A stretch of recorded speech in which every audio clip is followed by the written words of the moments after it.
Today, I'm going to be doing another segment in our Hardcore Mediumship series. I'm going to be talking to you about your spirit guides and how to meet them. I guess some of you might be wondering, what's the big deal about spirit guides? You psychics are always talking about them. What's the big deal? And in reality, it's probably not important overall whether or not you know your spirit guides or not, because truth is embedded in everything. Different people, different energies can communicate the same truth. Even the Bible talks about that God spoke through a burning bush and a donkey. So clearly, it doesn't really matter the source of information other than being able to identify it and it coming from a higher place. But one of the things that's really amazing is when you do meet your spirit guides and you realize that you aren't alone, that you come supported in this world. And it's really interesting to meet them too, because each of them has a particular personality. And some of you might have caught that term, each of them, and thought, well, I thought I only had one spirit guide. But actually, we have an entire galaxy, a constellation of guides that comes in with us. Of course, the ultimate guide is the Great Spirit. Some of you refer to that as the Source or Infinite Spirit or simply God. Personally, I like to call it Source or the One. Everybody has access to that original energy that exists, whatever your concept of that is. And each of us individually have a higher consciousness that we come from and extend from into the physical world. So we can access ourselves at a higher plane also. That's called our high soul or our higher self. Some people think of that information being contained in the Akashic records. Other people feel that it's just different embodiments and that we are ever rising back to the original source that we emanated from in consciousness and higher vibration. But today I thought that I would talk to you about spirit guides because to me they're quite interesting and quite useful. I probably know about 18 of mine by name, language. Some cases they speak a different language and I can speak that language as well and interpret it. And it's just, I don't know, it just makes life better. Wikipedia defines spirit guide as a term used by Western tradition of spiritualist churches, mediums, and psychics to describe an entity that remains a discarnate spirit in order to act as a guide or protector to a living incarnated human being. Incarnated means in the flesh. There is a bit of confusion about what a guide is. Some people think that maybe someone that they've loved has crossed over and is serving as their guide. Some people think that when people cross over, they turn into angels. But there's actually a distinct difference between spirits, guides, and angels. Angels carry out the will of God or the source. They are light beings. They're filled with light and they have a very high vibration. And they serve as messengers, protectors, and they're your guardian angel or angels are probably the ones you're most familiar with, the one that protects you and keeps you in your life contract, your agreement that you signed or gave your will to before you came into this physical world. And so they are there to protect you and keep you in that contract regardless of what happens. And that's where the expression, when it's your time comes from, not before or after will you leave. And they are also considered to belong to all people. They don't come from any spiritual tradition at all. And they're often mistaken for a guide or someone from the other side appears. But you can usually know them because they're just radiant light and their vibrational frequency is extremely high too. So there are all kinds of angels, different levels of angels. I've had personal encounters with many types of angels, And I'm going to be doing another episode about angels in particular. But just briefly, I want to say that I've met my recording angel. I've met my 3 guardian angels. Their names are Hortu, Novus, and Otero. And they saved my life in a head-on car collision, which I'll tell you more about in that episode. And I've met my financial angel. And who knew that there was a financial angel? And I've met the Archangel Metatron and Michael and different archangels that you'll probably relate to. I also had an interesting encounter with an angel that was, for lack of a better word, a tuner for tuning up someone who was entering the healing field. I've seen and heard about red angels that escorted someone during a near-death experience. I just recently encountered 2 that I think must be cherubs or cherubim. Their names were Ramus and Rondel, and they came to me actually in a dream. Usually they don't need that device of the dream, but it was just very clear. And I've seen them when people pass, working with wraiths and other energies to help people emotionally recover from the transition of passing. We'll just talk about that more in detail during the angel show that's coming up. There is a difference in the purpose of angels and guides, and it's because angels are there to protect our high soul will, our etheric will, our will that we had before we even came into this earth.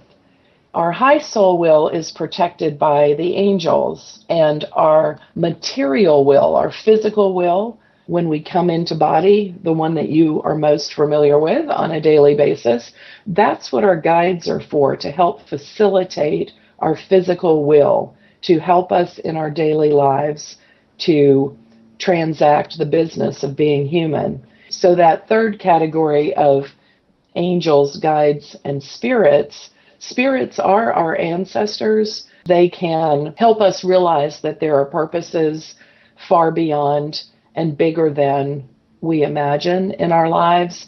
And their messages can help us feel not so alone, especially if we've lost someone that has passed. They serve as a facilitator.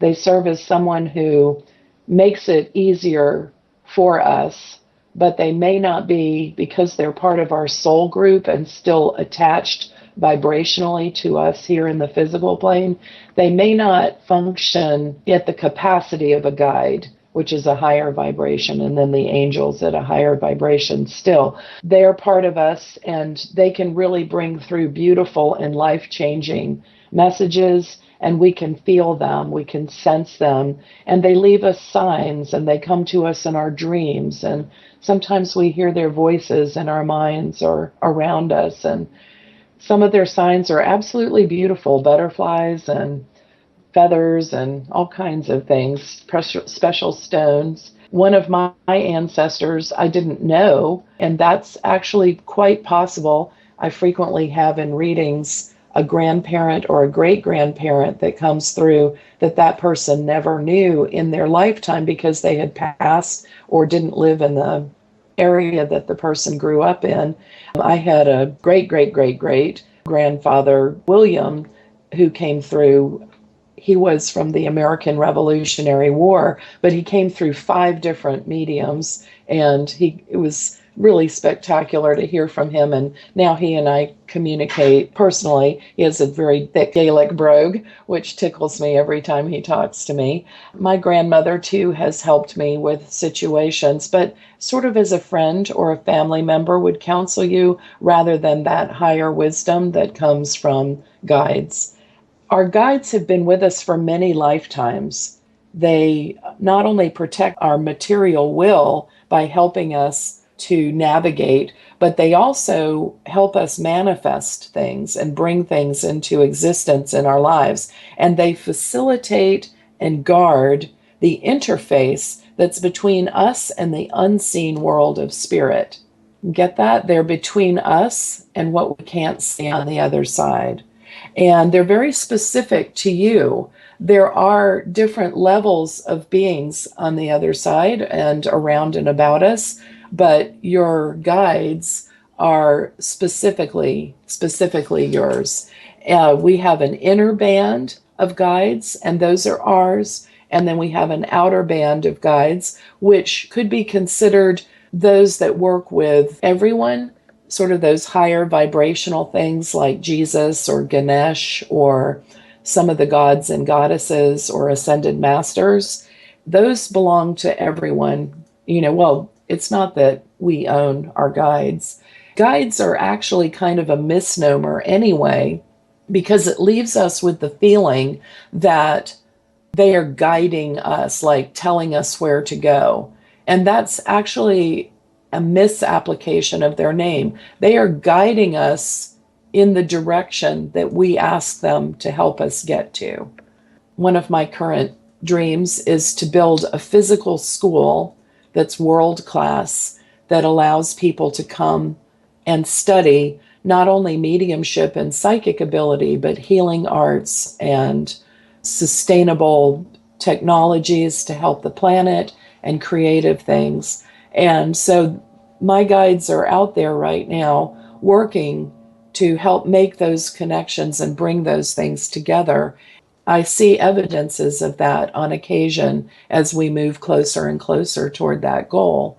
So they're there to protect us. And there are 5 types of spirit guides that we work with in general that are in our inner band. Some say 6, but before I go into that, I want to read you from Wikipedia just a little thing here. It says, according to theosophical doctrine, spirit guides are not always of human descent. Some spirit guides live as energy in the cosmic realm or as light beings, which are very high-level, specific spirit guides. Some spirit guides are persons who have lived many former lifetimes, paid their karmic debts, and advanced beyond a need to reincarnate. Many devotees believe that spirit guides are chosen on the other side by human beings, that would be you and me, who are about to incarnate and wish assistance. Some early modern spiritualists didn't favor the idea of spirit guides. There was some contrary, and E.W. Wallace wrote in A Guide to Mediumship and Psychic Unfoldment, expressed the opinion that the notion of spirits guides is disempowering to spirits and living people. I disagree with that because I don't see them as taking away our power, and they certainly don't compete with each other. I think that his concern was that people would start to view guides as telling them what to do, like, oh, my guide told me to go to the grocery store and purchase 3 pears. And although it's possible that you might feel led to do that, we aren't hypnotic subjects following direction without thought or personal will. And I think that that was what he was concerned about, is that people would think that that's what their guide was there to do and not participate so actively in their own lives. And as I've said, I think that guides are there to help us, to facilitate our will. So there are a lot of well-known psychics that have described their guides. Helena Blavatsky, who's the woman who brought Eastern thought to the West in the late 1800s, she had Mahatmas from India, and there were several. The Mahatmas were from India and Tibet, and they dressed and behaved as if they had come from those cultures. Alice Bailey was a famous medium and described as having contact with a spirit teacher who she called the Tibetan. Sylvia Brown called hers Francine, or identified hers as Francine. And Teresa Caputo, the Long Island medium, just calls her guide Spirit and has described it as a high-level spirit who has never incarnated. As I said, it's not important in the scope of all things to know the names and specific origin of each guide, but it is certainly fascinating. I thought I would share some types of guides, and as I was writing today's show, I looked on the internet to find some other ideas that went beyond my experiences just to see what other people had to say. And I found some supporting concepts that were given by foreverconscious.com and Amanda Lynn edamentor.com. And so I want to thank each of them for their wonderful articles online that they have. I was taught that there were 5 types of spirit guides. The first one is a joy guide. I was taught that that was also our gatekeeper, and mine works that way. My guide's name is Primrose. A joy guide or gatekeeper is the one that is going to bring us joy because laughter raises our vibration.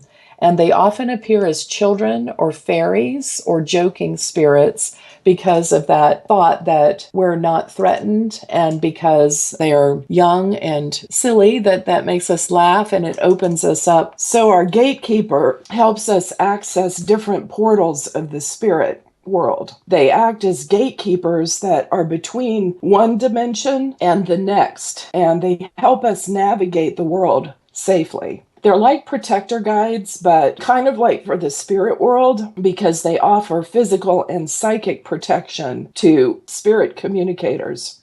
And they only allow higher vibrational energies and the most appropriate spirits to work with you. Also help you develop your intuition and tap into your psychic abilities. They can help you experience things like lucid dreaming and astral projection. And they're there to set your boundaries relative to spirit as you wish. For instance, they're very helpful when you want to organize spirits around a client for the ease of a reading. For instance, I put the mother's family on the right and the father's family on the left, and they're arranged in terms of generations from front to back. So at the front would be maybe their children, and then their siblings, and then their parents and grandparents and so forth in layers going back. So they're organized for me to look at so that I can see how closely they stand to that person too, which indicates the type of relationship that they're having. It is the joy guide that facilitates that. Also, they help set boundaries. For instance, I had a spirit come to me in the middle of the night. He was African-American slave from the time of slavery in the United States, and he was trapped in some kind of loop where he was just mortally afraid. And as I woke up and saw him sort of levitating above my bed, he was hiding under a porch of a large plantation house. And when I poked my head around, he nearly had a heart attack because me being white wouldn't have been a positive thing for him. And I just calmed him and I said, shh, it's okay, it's okay, it's okay. I won't tell, it's okay. But I don't think that he spoke English. I think he would have been newer to the country. It was very distressing to me, both the fact that he was suffering like that, and also because it occurred in the middle of the night. And I asked my guides to please bring people to me only when I'm awake and not to disturb my sleep, because I need to work and rest during the night. And since that time, I've not had anyone interfere with my sleep because my guide Primrose makes sure that no one messes with her. She calls me mommy, so no one messes with mommy when she's sleeping. Another example of that is that I was on my way to an event. I was going to be doing some public reading, which I don't do anymore. I do just individual readings, but I used to. I was a little nervous because it was a new area and I was on the way over and I was sort of wanting a sneak preview of what I would be saying to people, because my guides have been very kind in the past to give me a heads up so that when I walked through the door, I already had like half their reading done, but I don't need that anymore. I work more directly with people right now. So I'm driving out toward this place and preparing myself for the event. And I said, so let me have a peek. And Primrose said, but you told us not to let them bother you until you're reading. And I'm like, oh yeah, right. So they're very good for organizing and keeping your safety. That's our joy guide and gatekeeper. And they do often appear as children or fairies or something really cute, and they're just so much fun to get to know. The next type, the second type, is our protector guides. And these spirit guides have the ability to intervene in our lives, both physically and spiritually. They can protect us from negative energies and spirits, and they can also, along with the angels, control the movement of a car or create an energetic shield around you and can prevent you from walking into danger.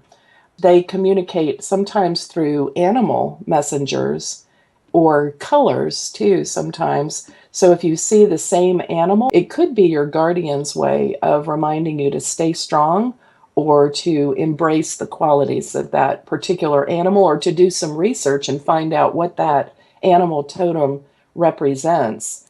It might just be a reminder to you that you're being physically protected, but they can also appear in physical bodies. They tend to look very strong and often come from an indigenous race where people were strong, like Native American or Papua New Guinea, or all over the world, Africa and South America, each country. And it doesn't matter what ethnicity you are, your guides aren't particular about that. They come to you because they have a similar resonance and a similar vibration to you.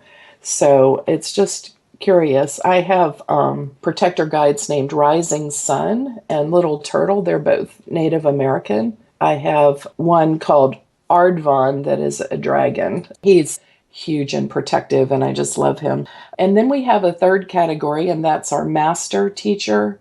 And our master guide, probably we don't interface with them very much. They are in charge of our overall progress over many lives, and they deal more with our higher self and past lives. They're sort of our interface with our soul path. They're the overseers of our soul path. And I have two, actually, and you might too. It's not because I'm special. It's probably because I'm special. I need help. So anyway, Xavier is one of them, and he never was born in this world. He was born of the love of two people that couldn't be together in the world, and he was created on the other side. So he never has incarnated.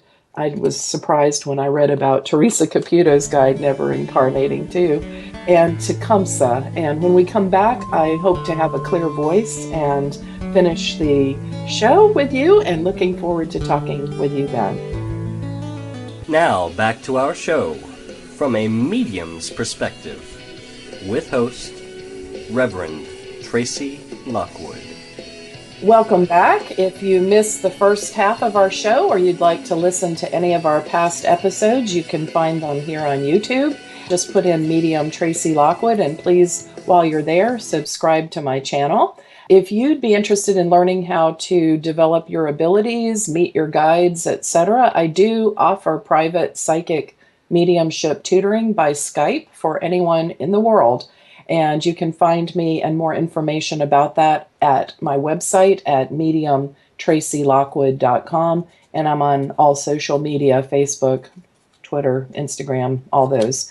So we were talking about different types of guides, and I had said that I was taught that there were 5, and that's kind of my experience, although there's so many other categories, and we're going to talk about those here in today's show too. And I'm going to give you some exercises, as many as I can squeeze in, on how to meet your guide this half hour here. So the first type is our joy guide or gatekeeper. That's the one that's like a child and fun, and also very powerful at modulating the energies. They're kind of the portal keeper, if you will, around us. Then we have our protector guides, which can protect us both physically and spiritually as we work. And then we have our master guide, which doesn't mean that we're their servant. It just means that they oversee all of the actions of our life relative to our path of unfoldment and evolvement, our many lifespan path there. And the fourth type of guide is a healer guide. The old term for it used to be chemist, and they regulate energy. They're sometimes called energy guides or alchemy guides. And they have the ability to heal us physically, emotionally, and energetically for anything that's going on with us. And they can also help us become healers of other people and work with our energies to help other people spiritually, emotionally, and physically.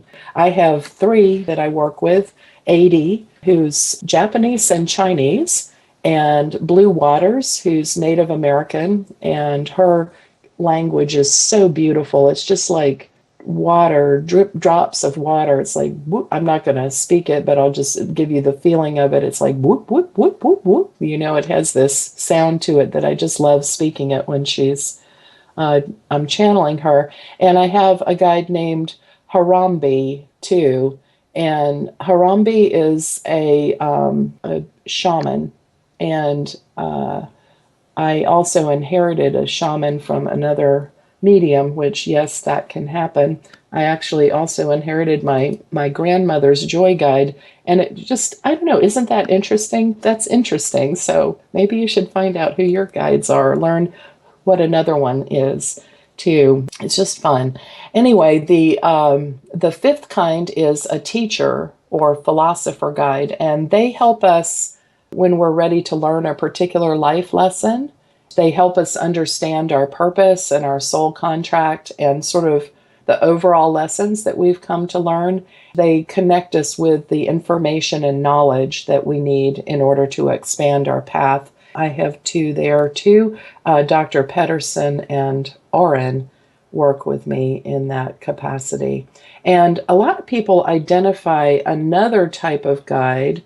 This one threw me a little bit, but there were two articles about it. The ones that I mentioned, well, one of the ones that I mentioned above, they call it a messenger or a message bearer guide. And they say that they help prepare us with all the information that we need and help us deliver messages through sort of to interpret the signs and symbols that are given to us, that they communicate through synchronicities, dreams, number patterns, symbols, and clairaudience and clairvoyance. And the reason, I mean, I found it curious, and I'm sure that if people listed it, that they have specific guides that they consider fill that position, but I'm not aware of one because to me, all of my guides communicate with me that way, and also all the spirits that I communicate with. So I was kind of curious about that. Maybe I'll learn some more about that later, but I just thought for completeness that I should mention that some people consider we have messenger guides as well. Those are our inner band, those five: the joy guide, protector guide, master guide, healer guide, and teacher guide are the five main ones, the messenger guide, if you adhere to that philosophy there. But we also have ones that are much larger than we are and much farther beyond that. We have gods and goddesses, you know, Freya, Isis, Kuan Yin, Neptune, Anubis, Athena, Apollo, Lakshmi, you know, so many. I have worked with Sedna and Ganesh. Sedna is an Inuit goddess, and Ganesh is Hindu god or concept of God, a manifestation of God. And we also have ascended masters around us, and those are beings that have already lived on the earth, but they've become enlightened and awakened, and they really don't need to reincarnate. And I guess Jesus, Krishna, Confucius, Kuthumi, Melchizedek, Mary, the mother of Jesus, Babaji, some of the Buddhas also, those would qualify for that. We also have star people, mythical creatures. I have that dragon Ardvan. I've got a Pegasus too. And there are trans species beings that are sort of half human, half beast, or half human, half angel, or half human, half star person. I've got a wolf bear cat. I'm not sure if that qualifies for that or not. It's just sort of all three things simultaneously. And then in addition to our guides for our work here on Earth, there are the elementals, which are earth divas, sprites, nymphs, sylphs, fairies, gnomes, elves, etc. And then totem energies are those energies or power animals are known as totems, and they're considered like guardian angels, but in animal form.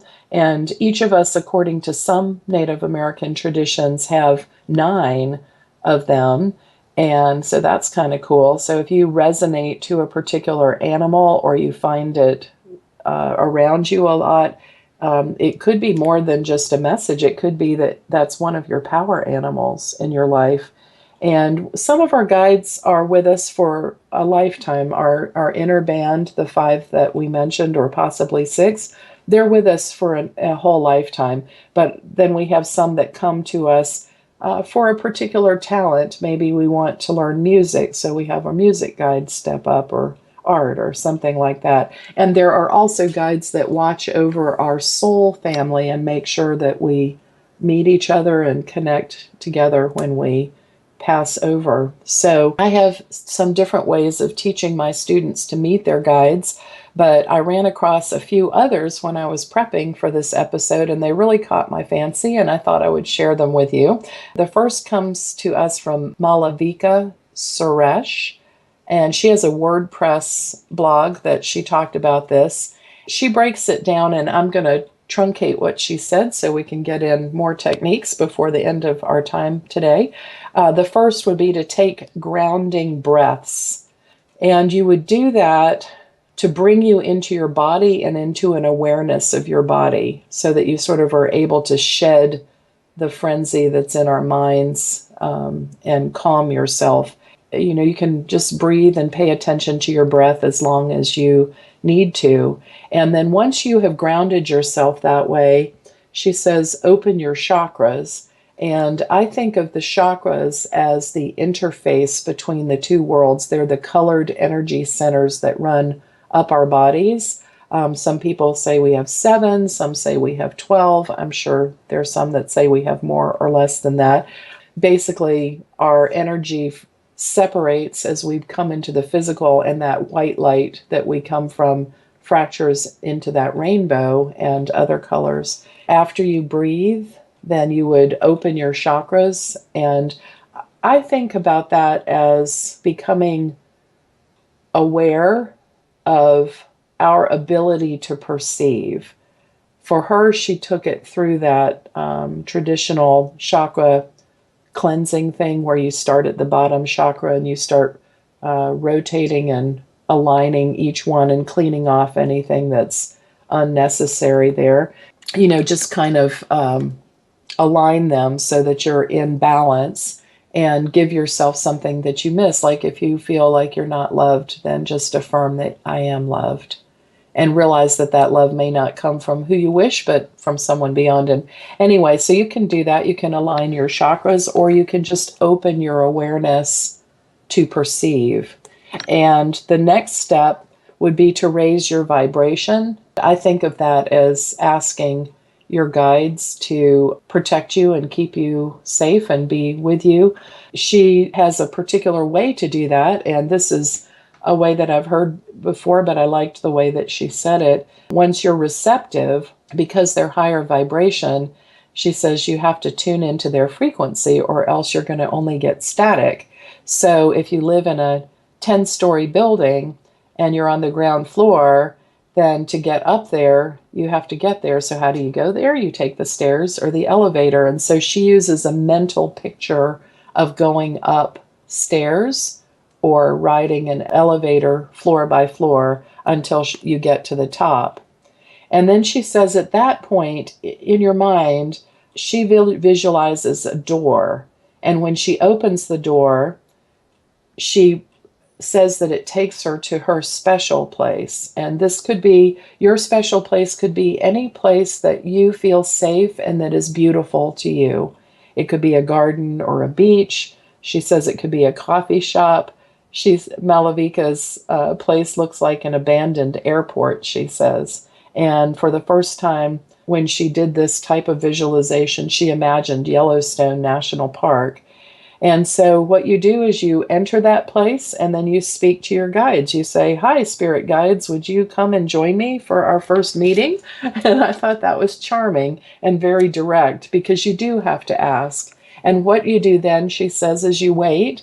Someone will show up, and that's when it gets really exciting. You might be able to see them, like clairvoyantly in your mind's eye, what they look like, what they're wearing, or you might be able to hear them, maybe their voice or their messages to you inside your mind. And just if you write, you can sort of channel that.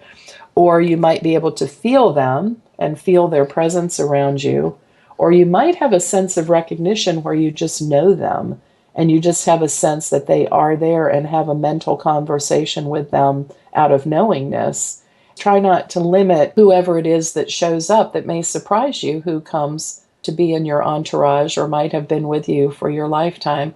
And she says, sit down and talk. Just say hello and introduce yourself. Ask them their name. Then you just start with the questions. You know, you can ask them personal questions about things that you want to know about your life, or you can ask them for guidance, or you can ask them questions about themselves. I like to, when I meet them, ask them, where'd you come from, and that kind of thing. If you don't want to talk, then just spend some time and just realize that you are never, ever alone. And I thought that was truly beautiful. So crystallinks.com, that's crystallinks, links.com, has several lessons. She takes it in a series of meetings rather than one direct meeting. And I liked it because it allows you to deepen it. And so the first time that you meet them, she calls them lessons, but I'll call them meetings. The first time you meet them, you just sort of listen and view them, just sort of acclimate to that and get a sense, maybe a pressure on top of your head as your crown chakra opens, or a sensation on your left side of your body, your face, and or you might feel it on your right. I think even though the left receives and the right sends, that's crisscrossed for some people, so don't feel it's wrong if somebody comes from a different angle. And she says the next time you should get to know your spirit guide, bring a paper and pen and start asking them questions about themselves. After you have a chance to do that, in the third meeting, talk to them about other lifetimes that you might have had together. And the fourth time you meet, talk about the universe and creation and reality and some of those huge questions that we have as people. And then she says in the fifth meeting to get personal with your guide and start asking personal questions about your spiritual journey and your, whether or not you should work as a healer, or if you're studying with the right person, or is there anything they would advise you to help advance your soul experience in a gentle and loving way. And in the sixth meeting, she says you can address issues like biological, adopted, or foster family relationships to try to really get to know like their connection to you from past lives, as well as that, because if you grew up in a foster family or you grew up in an adoptive family, your soul chose that family just the same as somebody who grew up in a birth family. So there are reasons that your soul chose that at a higher level. And if it hasn't been a positive experience, which sometimes it isn't, those are the same kinds of lessons that people learn in their birth family sometimes. And it's to put pressures on us to bring us forward in our consciousness and to build strengths in us. And another thing she said in seventh meeting, you could talk about your career and your job, and in the eighth, your love life, and whether the partner that you're with is the one that you should be with, or if you're waiting for someone. And always go, they said, with the first answer. And that's generally true, unless your mind is fighting with you. And in that case, listen deeper. But generally, your first impression is correct.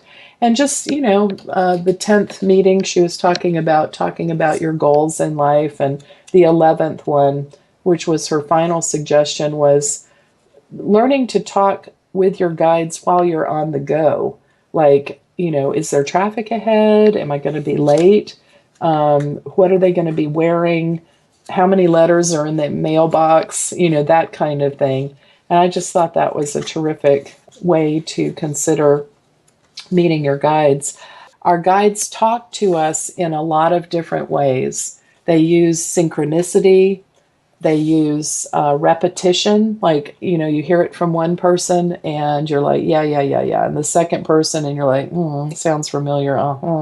Third person is like, okay, fine. It's like, takes a while sometimes for us to get those messages. And you can talk to them and ask them to repeat or clarify a message.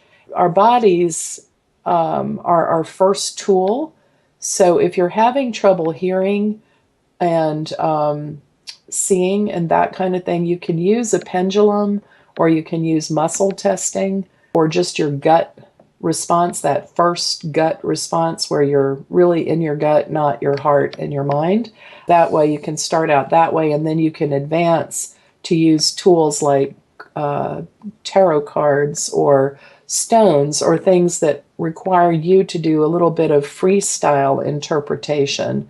And then you go totally freestyle when you don't need a tool as you advance and are able to connect with spirit more and more easily. I want to thank you for listening, and remember, it's never inappropriate to be kind, and without integrity, you have nothing.